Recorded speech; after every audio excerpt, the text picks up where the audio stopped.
Stepping into the Kia K4 or K5 isn't just getting behind the wheel of any average sedan. It's stepping into what's next. With a K4, it's stepping into a world that's exciting. With a K5, it's one that's bold. The Kia K4 and K5, the next movement for sedans. See your local Kia dealer or visit kia.com to learn more. Kia, movement that inspires. Call 800-333-4KIA for details. Always drive safely.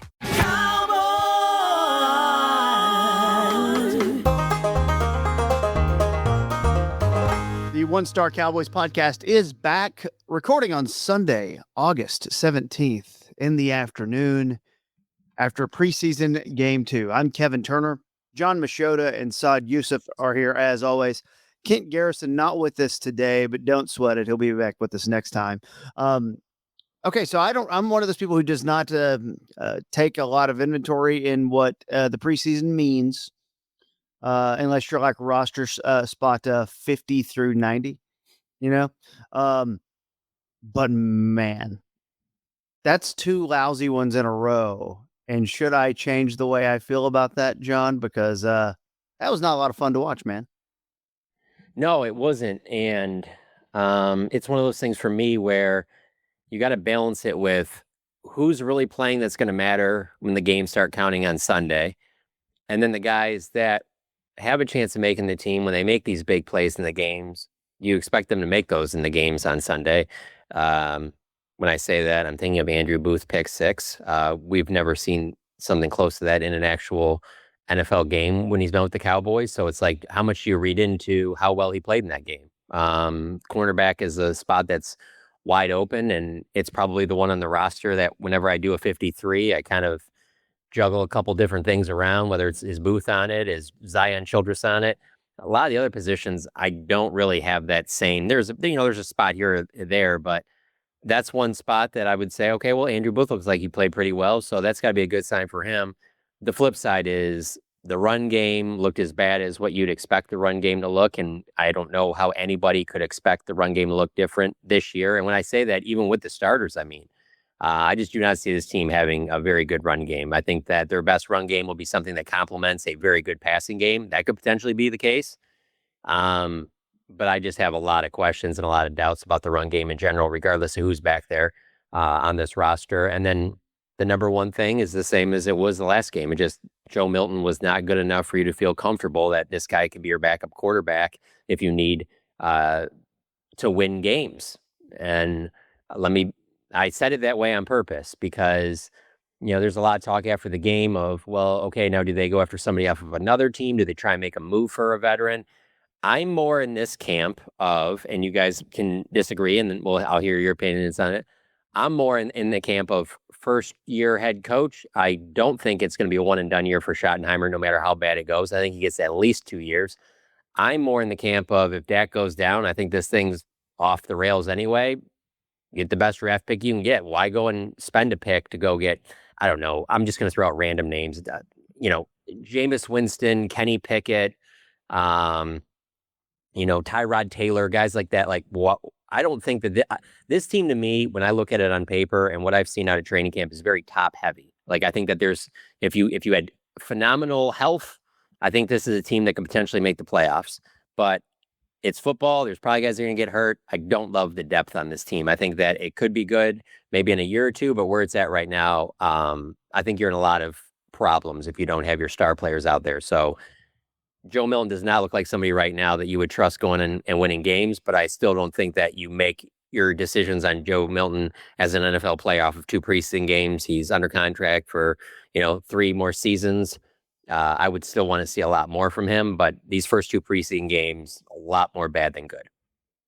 Yeah, I'm in the exact same boat. I think and it's ironic that you say that if Dak goes down, then just let Joe Milton play or whatever, and you get a bad pick, because Milton is the one who came in and cost the Patriots the number 1 overall pick because he came in and beat the Buffalo Bills at the end. But I'm in the same boat. I think it's a lot of conversation about what the backup quarterback is going to look like. But if you're driving a Lambo, which I'm not saying Dak's quarterback play is necessarily Lambo, I'm saying just like, his salary and as a starting quarterback, I'm not losing. Like, it's not about like which bicycle is better in the garage. Like, I mean, either they don't have a backup quarterback who's a formidable vehicle to ride to other wins in the season. Like, I don't believe that they have that.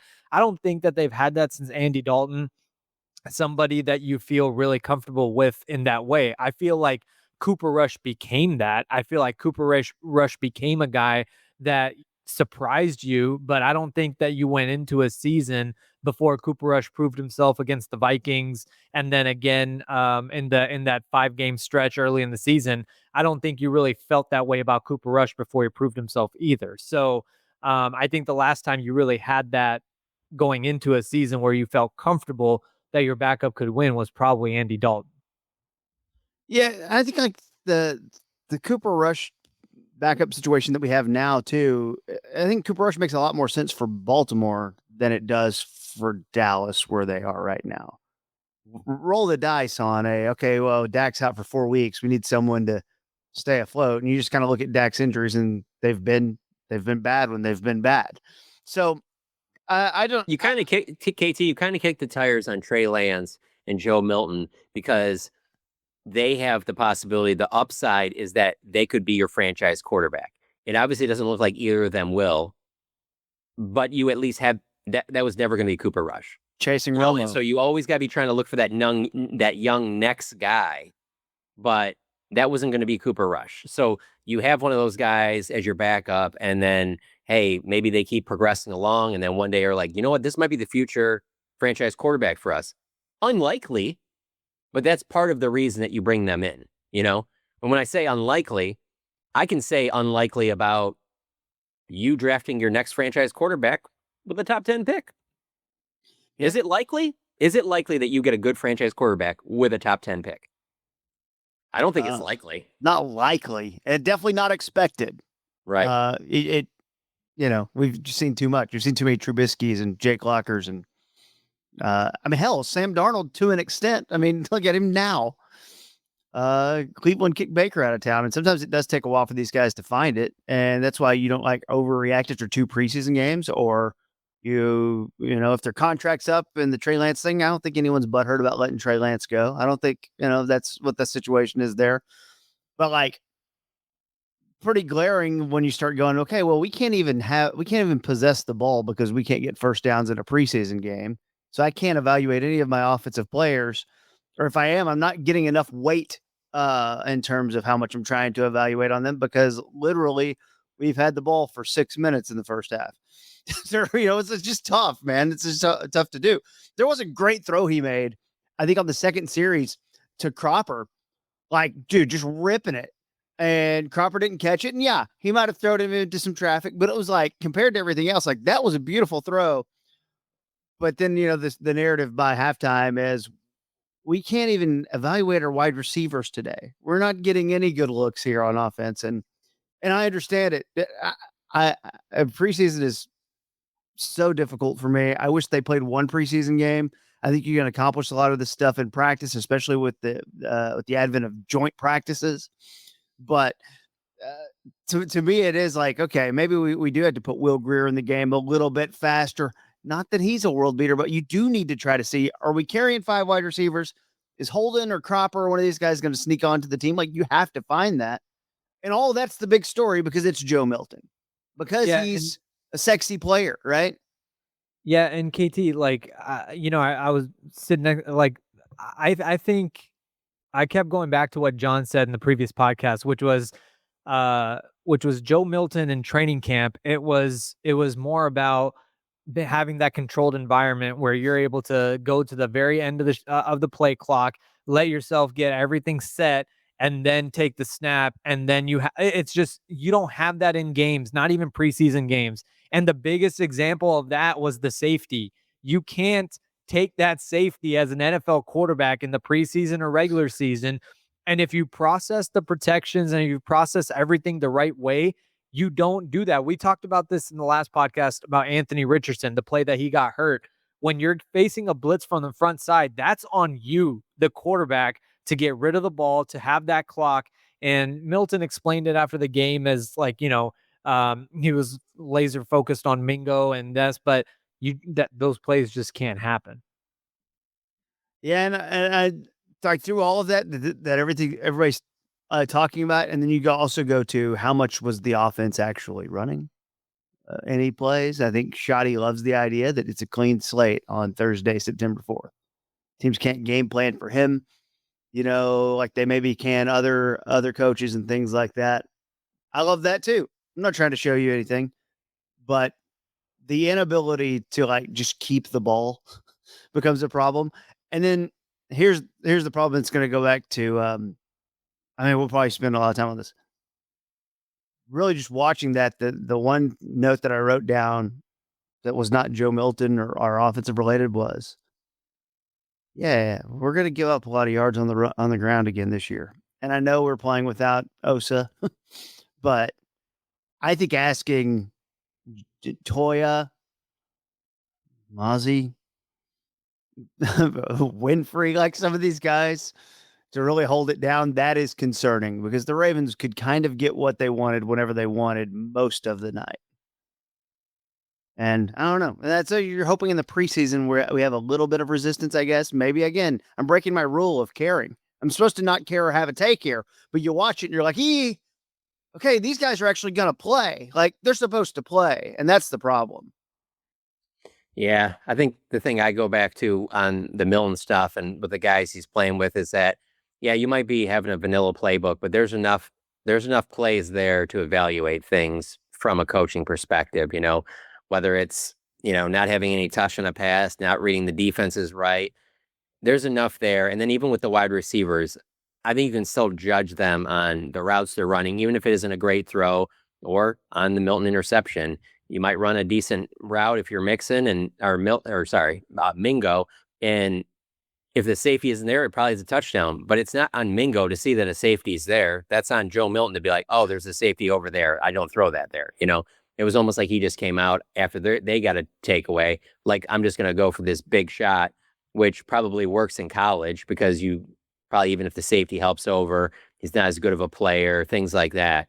But when it gets into a regular season game, if he had to be in there, all of those guys that are out there on whatever team's defense are all going to be better than what was out there for the Ravens yesterday. And so I think there's enough there to evaluate guys without showing too much. But like I said earlier, man, forget even just training camp. Like I go back to, a month or two ago, like my 53 has not changed that much. Injuries have impacted things here or there, but there's just a lot of these, Jalen Cropper, Trayshawn Holden, some of the other corners, some of the defensive tackles where I'm just like, yeah, I guess. But there's not like a lot of guys who are just like, man, that would make or break this roster if they don't have this guy. Like and they lose any of those guys, which it's very likely most of them come back to the practice squad because that's usually what happens. I just don't like, again, like I said earlier, I don't think it's that great of a depth roster. I think it's top heavy. I think there's some weapons there. I think there's some good players at the top, especially if you get Micah Parsons out on the field. But I just don't look at it as like, oh man, this 53, this last player, think about it just even from like a Perion Winfrey, a Trayshawn Holden, a Zion Childress. Like if any of these guys are playing meaningful snaps on Sundays in the fall, you probably didn't have a good season. Yeah. And if I am looking for a positive, KT, you brought it to the defense. I feel pretty. I feel better than I did earlier in the offseason about Kaiir Elam. That's one player. The way that he even played the run yesterday, going up and being physical in that way. If Deron Bland's on one side, Kaiir Elam's on the other side. That's two positions that I feel pretty solid about. Given that cornerback is a huge position of need and arguably still the biggest hole, I'm not dismissing that at all. I think defensive tackle and cornerback are the two spots, but there's at least one other player that I can at least talk myself up about, and that is Kaiir Elam. I think he had an OTAs where he was in the right spot a lot of the times, but was dropping interceptions. I thought he had a decent training camp by what I could tell from afar. And then I feel like he's been solid in the preseason. So if I am looking for a positive, I would say Elam is someone for me. And if you had Savon Ravel and he was healthy and he had returned to camp a couple of weeks ago and it was trending in a direction where you thought he could help you early in the season, you'd feel a lot better corner because of what Kyrie Elam's done, and you know what Deron Bland can do. But you don't know when Rebel's coming back. You don't know when Trayvon Diggs is coming back. And so that's why I sit here today the same way that I sat a month ago. They still need to make another move at corner for a veteran player. I agree with you there. And the name we always go to, of course, is Stephon Gilmore, right? I mean, that's the first name. I don't know if there are any other names that pop up when we talk about that discussion. Because, good. We can talk about Keemon Hall, and we can talk about Zion Childress, finding a way to make the team, these slot corner type guys. And we can talk about Troy Pride. But, okay, well, we'll just go ahead and slide Stephon Gilmore in there. You automatically feel like 10 times better about it, and you still don't feel great about it, but you feel 10 times better about it. You feel 10 times better knowing that at some point behind, that he would be one of your top 3. At some point in the next month or 2, you're getting back Revel, you're getting back Diggs. The chances that both of them are going to be really good this year, probably not great, but maybe something. Maybe one of them is pretty good. Now all of a sudden you got 4 corners. Now where you're sitting at without them, you're like one injury away from Deron Bland or Kyrie Elam to the whole defensive backfield is just like, well, they're giving up 35 a game.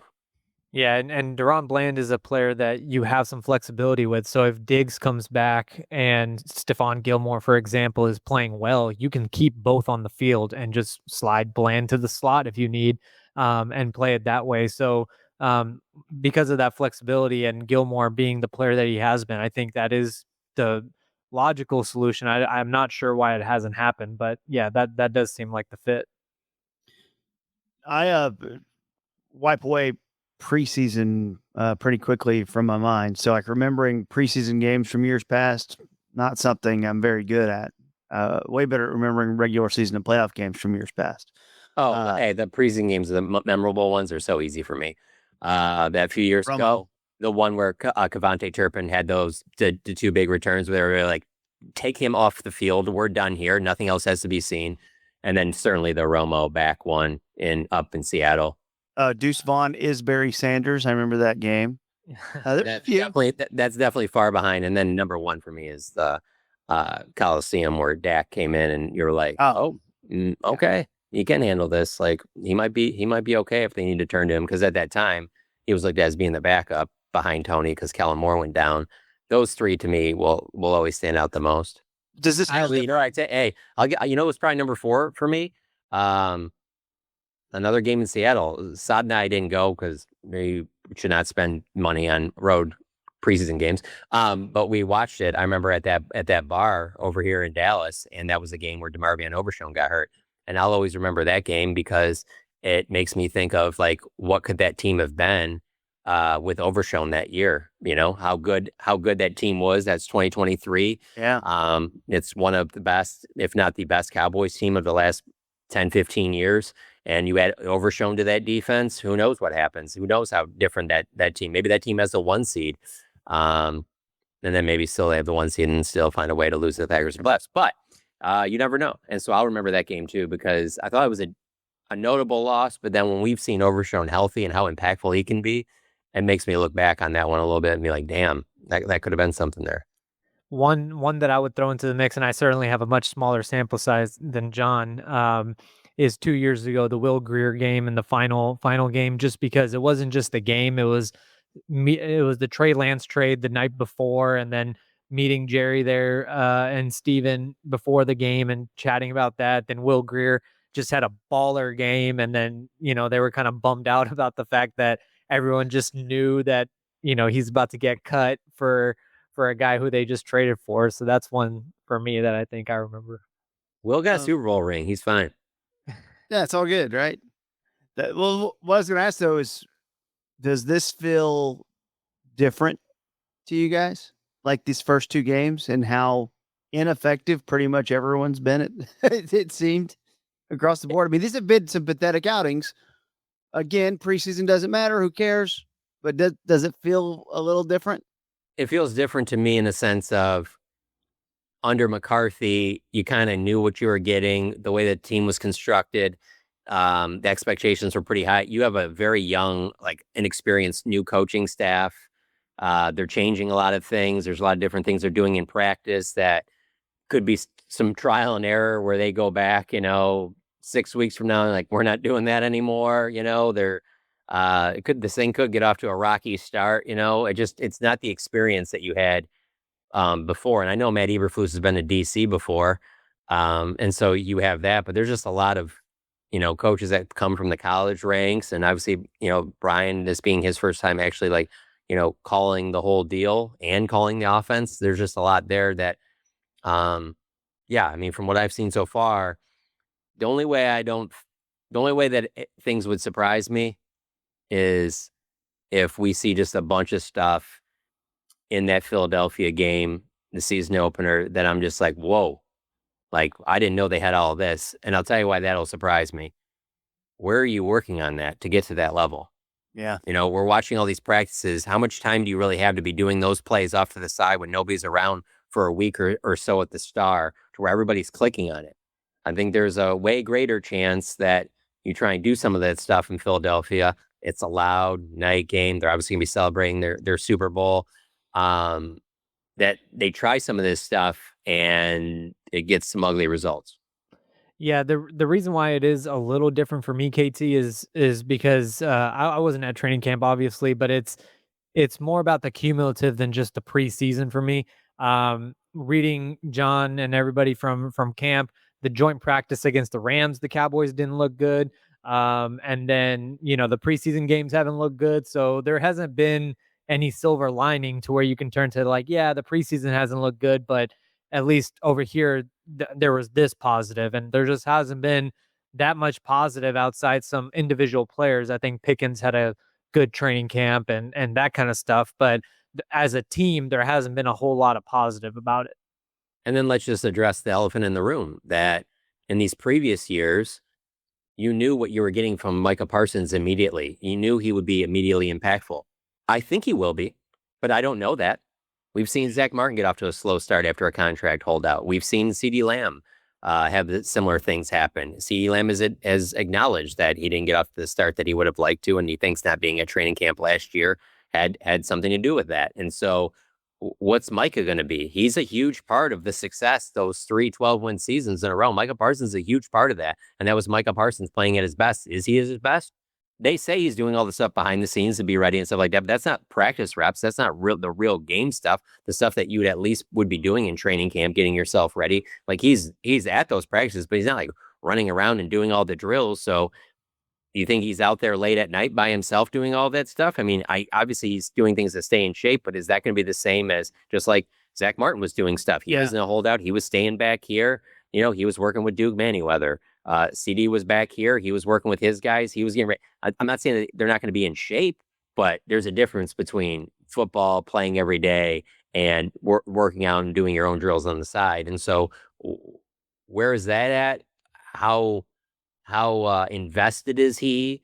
What does that whole thing look like? I mean, that, you can make the argument he's your most important player, and you don't know for certain what you're going to get out of him early in the season.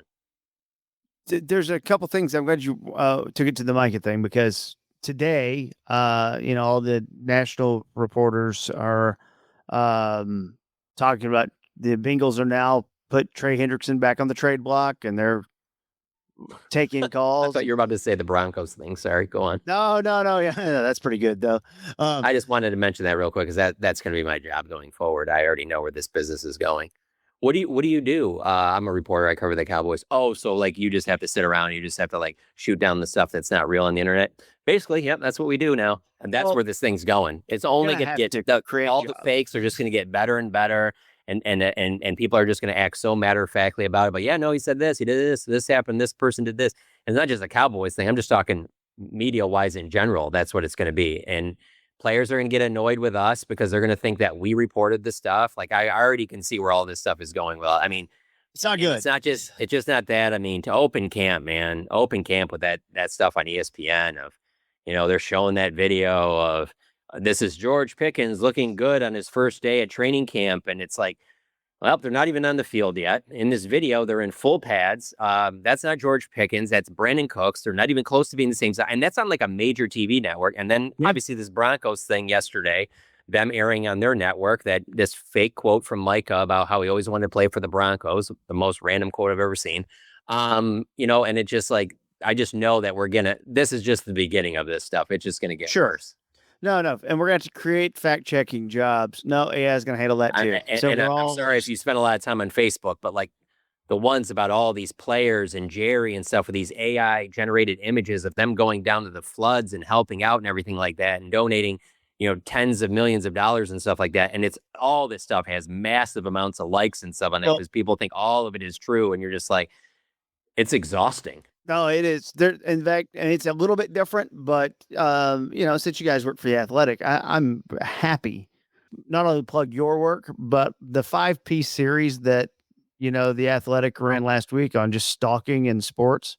Yeah, is must-read stuff, but they do get into that whole world. That's just and a lot of things. There's the catfishing, and there's the AI world, and there's all that, and it's just a great 5-part series that I urge you all to go, subscribe and check that out. And also you can follow John and Saad's work. How about that? Win-win.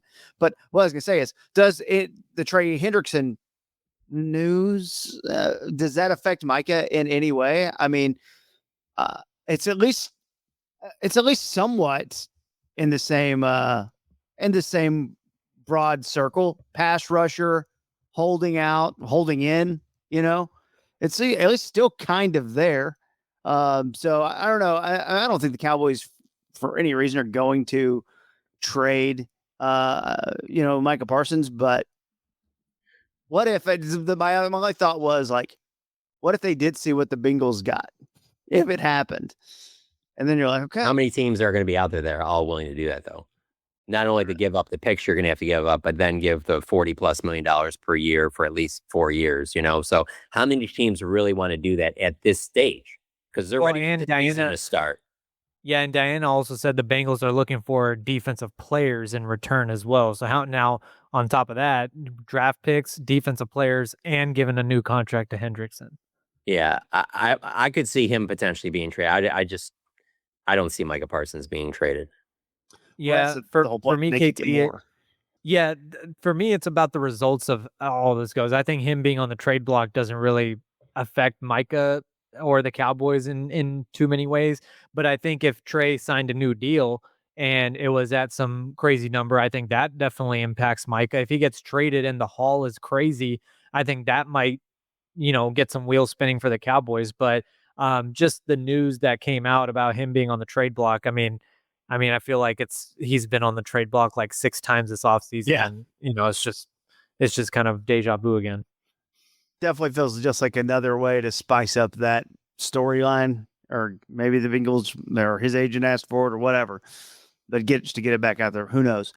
The other thing that I just saw that the Eagles have just traded for John Mechie of the Texans. So Jahan Dotson and John Mechie. Here's your 3 and 4 wide receivers. We're going to run Turpin and Tolbert out as our 3 and 4.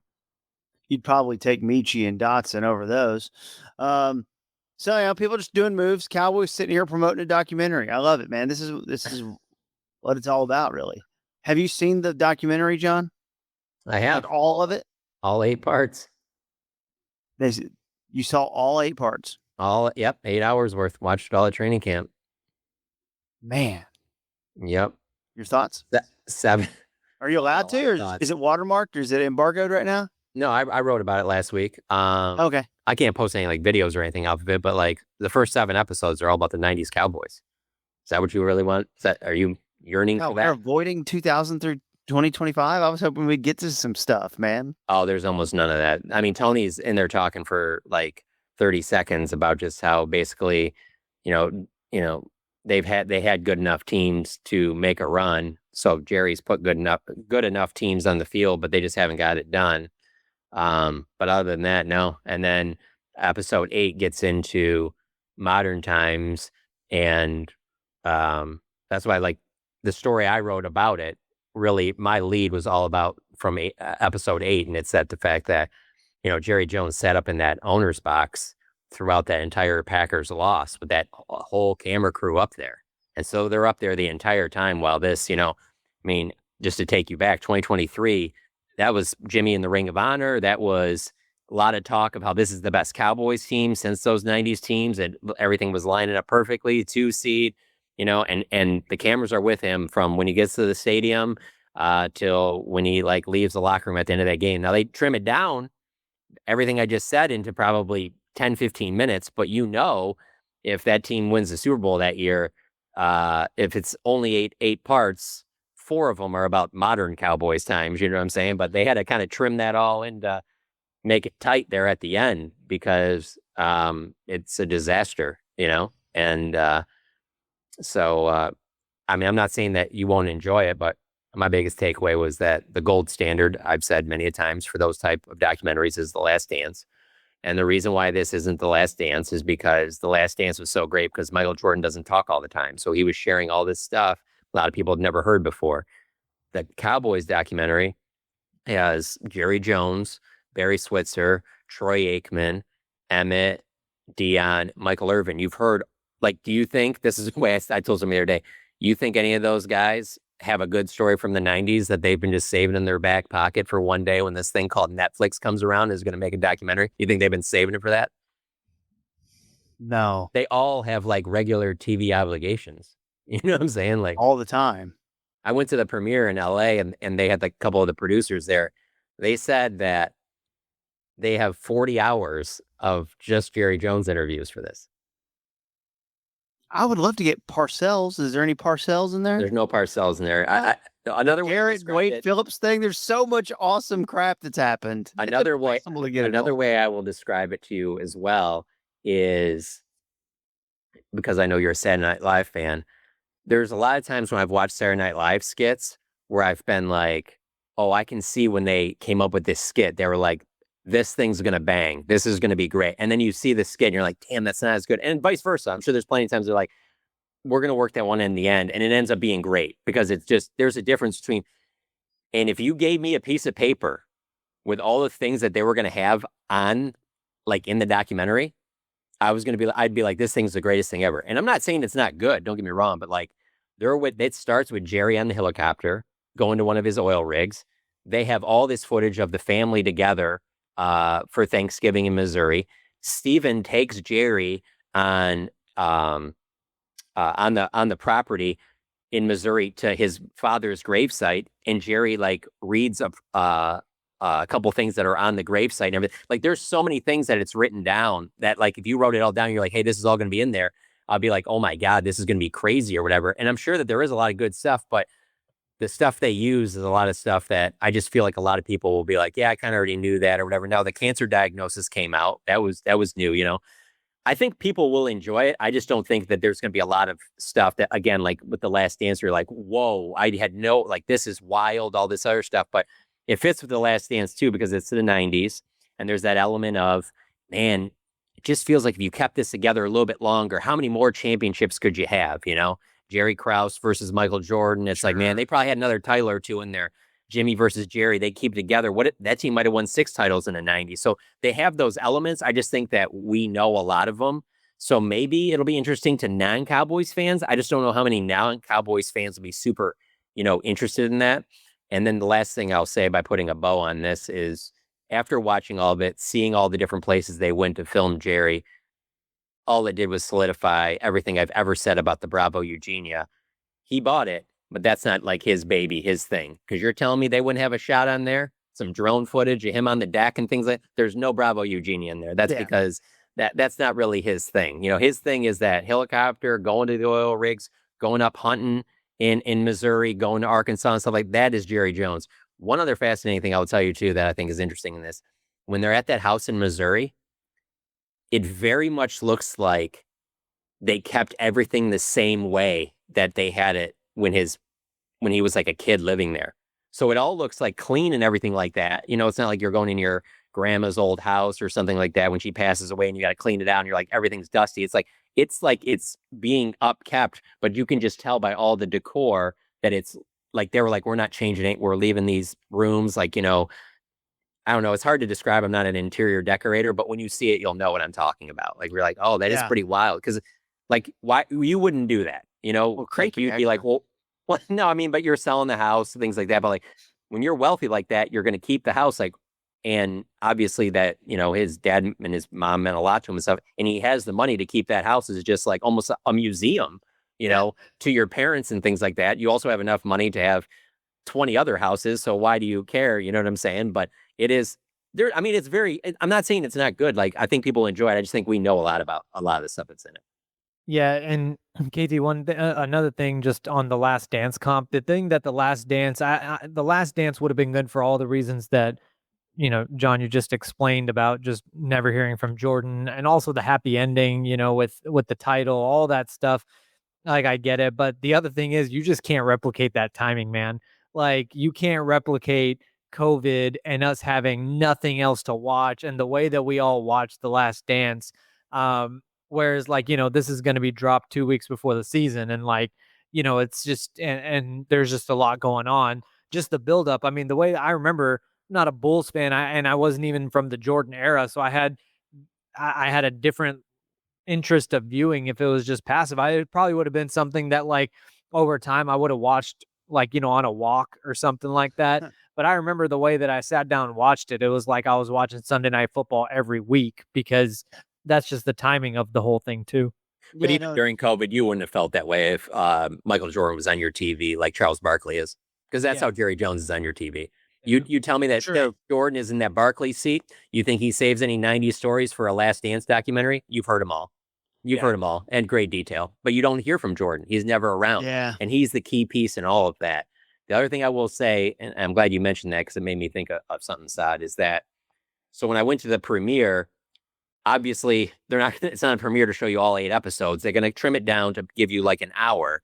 So it's one episode, which is the one all about basically them finally getting over the hump, beating the Niners in 92 to go to the Super Bowl that year, and the locker room after, where Jimmy says, how about them Cowboys and all that. And so there's a lot of Jerry Rice. I mean, Steve Young, there's a lot of back and forth. They do a great job of all that. But the beginning, they spliced off of the first episode and they added that in there. So it's a little bit longer than a normal episode. So when you're watching it, though, I was just like, this is incredible, because I'm watching it in a theater. I watched the 8 episodes on my laptop. Who do you think and how do you think people are going to consume this thing? No one's going to the theater. But when you're in the theater with the music bumping and the way they had the drama and stuff like that, like, you're like, man, this is like the premiere was awesome. And again, I do think a lot of people will like this documentary. But the thing I keep coming off of, especially over the last 2 seasons, is there's a lot of Cowboys fans and a lot of fans in general. They're just kind of like, yeah, I'm good on the 90s stuff, like, because of this almost 30-year drought. It'd be different if there's some other stuff on it. Because of that, I think there's so much frustration where I think there's a lot of Cowboys fans would be like, I can't even watch that right now. I'm so annoyed. Like, like I don't even want to hear about that. I'm good. Yeah, no, I think, I mean, the whole thing about a lot of Cowboys fans are tired of the Jerry thing. And then you see, we talk about like, oh, if they saw Jerry at a bar, they'd start the Jerry chant though. Like, yeah, it's like meanwhile, if you ran into, trust me, I'm not comparing the two. If you ran into Nico Harrison at a bar, that would be way different. Yeah, I can't. It won't even. That's not even in the same realm. No, it's not. Nico hasn't brought you anything. It's not. He hasn't brought you anything. Like, what? I mean, what are you going to pat him on the back because they got to the finals? He's done more negative than positive for the everyday fan. I'm saying. I would say Jerry hasn't brought the Cowboy fan, the modern day Cowboys fan, anything. If you're younger than me. Younger than you, yes, I agree. 5 or 6 years younger than me, maybe too, but like, cause I can still remember at least, portions of that. Yeah. I remember being like, I'll give you a good example on the difference too, though. But Jerry is just so like known as a celeb that people that dislike him, even as Cowboys fans, would see him in that, what the situation you just described, and you'd ask him for a picture. Nobody's doing that with Nico. Yeah. And if they are, it's like, better. You know what I'm saying? Like, because there is that celebrity of Jerry. And the best example I can give you just happened to me a few weeks ago. So when we're at Nobu, like, I didn't see Tracy McGrady. I guess he was there. The only other notable person that was there outside of, the Cowboys group is RJ Barrett. I saw was sitting there with some friends, the Toronto Raptor, former Duke star. But there's usually somebody of note in Nobu, Malibu, okay? That you're going to be, oh, that's so-and-so, whatever like that. So Clarence, after we got done talking to Jerry, Clarence was trying to ask Jerry something. I'm like, well, I'm not walking away. I want to hear what he has to say. We're talking like Micah stuff off the record, and nothing good came of it, by the way. But anyway, so we're walking from this back area through the middle of Nobu. All these people at Nobu, who obviously have tons of money, they all stop to turn around and look at Jerry Jones and are like all talking. Like, as just you standing there walking with him and looking, you can just tell like how his life probably is. He doesn't go to very many places where people aren't just like, oh, look, that's Jerry Jones. Now, you can hate him and whatever because you're a Cowboys fan, or maybe you're just an NFL fan, you're annoyed with seeing him or whatever like that. But in those moments when you see him, you're also the person that's going to be like, oh, only go get a picture real quick or do something like that. You're not doing that with Nico Harrison. I am bummed that we're missing out on a lot of, and this thing that we're going to miss out on a lot of things that happened in, the last 25 years. Well, Since all three of us have been covering the team, even there's been enough crazy stuff, it might not be documentary worthy, but we've all got funny stories, and I don't know. It's just I wish there was. When I was watching that first episode and it started in the helicopter, I was at the premiere with Brad Townsend from the Dallas Morning News. I was sitting next to him, and I leaned over to Brad when it started because I told him I had already seen it all, and I go, I'll tell you right now, this first episode, I wish it was just all uncut footage of just Jerry in that helicopter, just talking about life. That's how you get Salting the McGriddle. That's how you get random. You know what I'm saying? But it's edited. Yeah. Yeah, the other thing is that this whole thing, there's not finality to it. That's the problem. It's still ongoing. So that's the other part of The Last Dance too. Like The Last Dance, the 1998 NBA Finals was the bow. That's it. There was nothing more to it. Whereas if this was done 20 years later when Jerry is already gone and all that kind of, if he's gone in 20 years, but whenever he is gone, if it's done after that, then you can kind of do it in a different way. But yeah, a lot of people are going to bring up the fact that nothing's happened in the last 30 years. And if you're not talking about that, no one really cares. Whereas there was nothing like that from, for example, The Last Dance, And as it goes on, I mean, it just really makes you think, every year that goes by, the more and more you give Jimmy credit for everything, even if you were anywhere close to being on the fence or you thought it was 50-50 or whatever like that. You just see the way everything unfolded. And certainly even after when Jimmy leaves, a lot more of that stuff, them guys getting in trouble, things like that started coming to the surface under Barry Switzer as the head coach. And so, it is interesting. I'll look back on all of that stuff. There's just a part of me when I'm watching it, and maybe just because I'm too close to it, where I'm just I don't know if this is the right timing.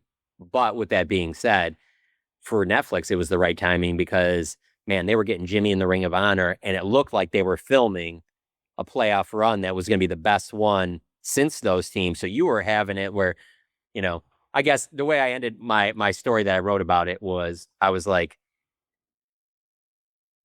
I didn't add all this, so I'll give you a little bit more of what I was thinking. I didn't want to go too far in this, but I've read a lot of sports stories where they just sound so perfect and flowy and just a perfect beginning, perfect ending. And I'm constantly, when I read that, I'm like, yeah, that person that wrote that rounded some corners to make it that way. They didn't interview a couple people on purpose because those couple people would have made those edges a little bit rougher, because that's real life. Yeah. What happened to the Cowboys and Jerry and Jimmy and all that, that's real life. There aren't perfect endings. And so in my story, I ended even for me, the GOAT of all GOATs is Michael Jordan. And he had that shot in Utah, and he could have went into the sunset on that. And even he had to come back and play for the Wizards. I read that. Okay, yeah. So there's that. That's why I'm just saying, for me personally, this is just my own opinion. When there's perfect little stories like that, I'm always skeptical. I'm like, what did you leave out? Who didn't you talk to so that you had? That's why whenever I write, I always try, and I know it might not be perfect ending and everything like that. I try and include some of the other stuff because I want you to see the whole picture, because I think that's real life. The perfect, right off into the sunset, that's not how life is.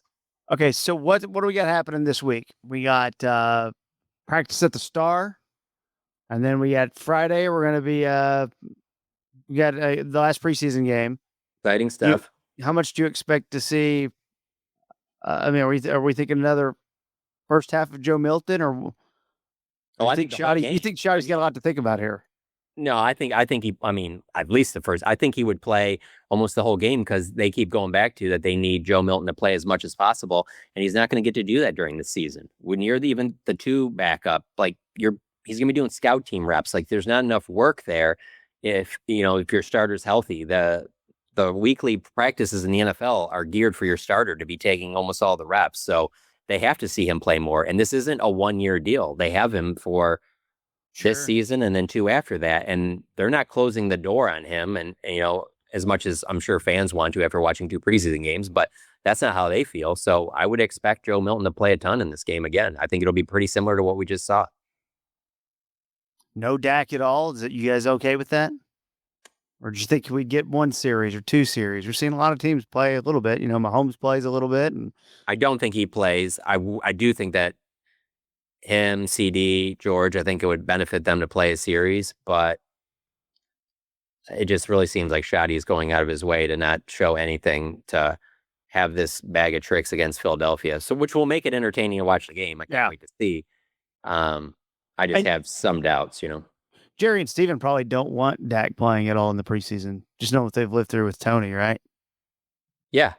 But I mean, you can make the argument that the Tony injury could have happened in the first game of the regular season, Sure. No doubt. No doubt. Is there anything else you guys want to add from the game or anything that's been going on? Obviously, we're still waiting on the Micah thing. So the documentary will drop on Tuesday on Netflix. So that's obviously going to get a lot of coverage and buzz. So surely they're not going to do the deal with Micah to cover up that or that would get in the way of that. So I was thinking they might do it like the week before, and then the documentary. And oh man, we just owned the headlines. But now, doesn't it certainly feel like, you know what? End of August, maybe Labor Day, we get this thing done. Every time I feel like I see him from the beginning of camp to last night, the body language, as you can just tell, he's just so beaten down by this whole thing. And I'm sure behind the scenes, Micah or Jerry? Micah. Sorry, Okay. Micah Parsons. I'm sure behind the scenes, Zeke had moments like that in Cabo. CD had moments like that back here. Zach Martin moments, but you didn't see that because they weren't with the team.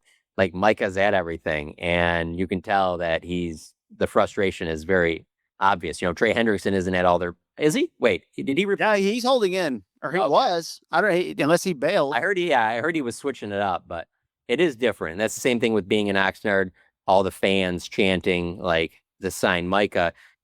As much as Jerry says, oh, it was just as loud last year for CD, nah, it wasn't, and it couldn't have been, because one of the reasons it's so loud is because that player is there.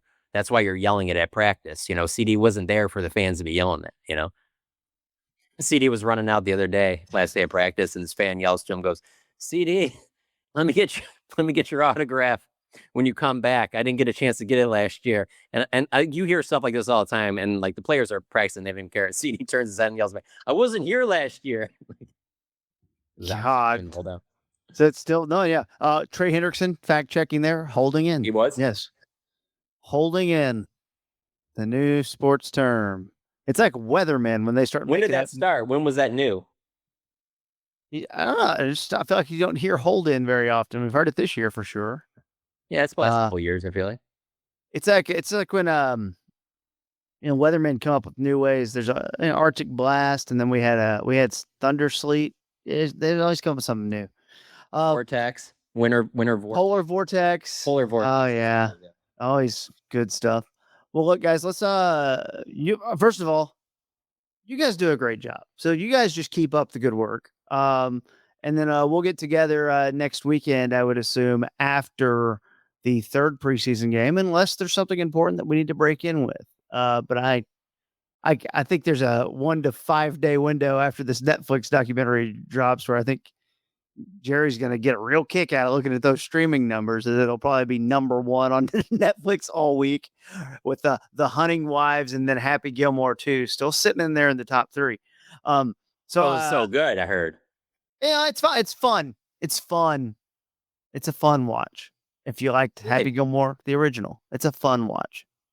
I mean, I do think that the Cowboys one, it still makes whole sense for Netflix because they're just such a huge brand. I mean, they're going to get eyeballs, no doubt. It's going to get good numbers. There's no question about it.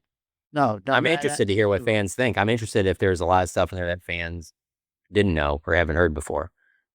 I think they'll probably like it. To have nothing from 2000 to 2020 is very frustrating to me. You watch a lot of documentaries? To see some, it depends. You know how like when you're watching and I guess this is a docu-series, but like, you know how like when you're watching one and like early on, you're like, oh, so these people are going to be in most of this because why would they have them, in this early? And pretty early on, Skip Bayless is one of the people they go to. So I was like, oh, I can see there's going to be some fans turned off by that, that he's one of the main people in there, Yeah. because he was around that team. Sure, he was around. Yeah, he was covering the thing.